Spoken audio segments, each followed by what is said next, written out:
This line graph tracks U.S. net migration over the last 100 years. Look at the far right edge. You'll see a sharp dip into negative territory for 2025. That represents a net loss of 150,000 people. A population contraction on this scale hasn't occurred since the economic collapse of the 1930s. More people are packing up and leaving than arriving. This bar chart illustrates a shift in global demand.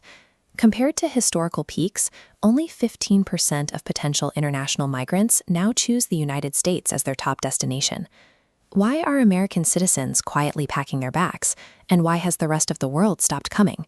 The numbers indicate this is a demographic shift that affects the baseline of the national economy.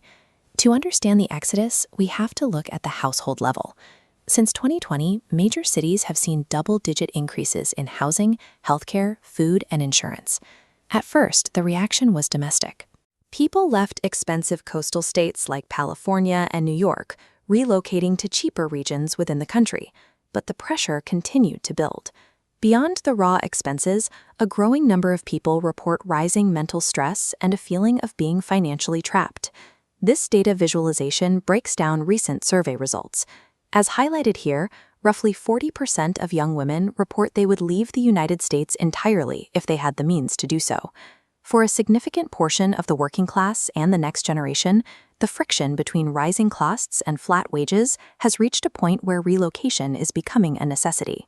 Remote work has provided an escape hatch. This is the foundation of the nomad economy, the ability to earn U.S. dollars without the requirement of living on U.S. soil. Americans are engaging in geographical arbitrage.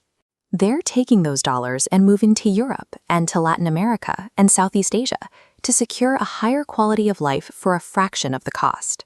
Historically, when citizens leave, the country relies on incoming international talent to fill the gap.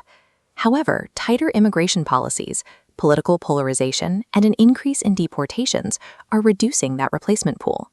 In certain foreign countries, the number of arriving Americans now outpaces the number of locals leaving for the U.S.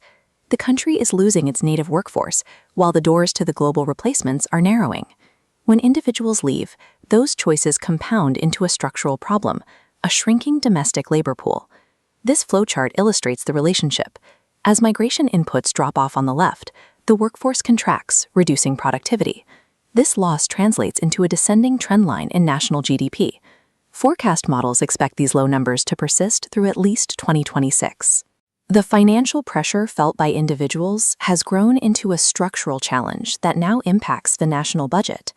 The internal landscape is reshaping.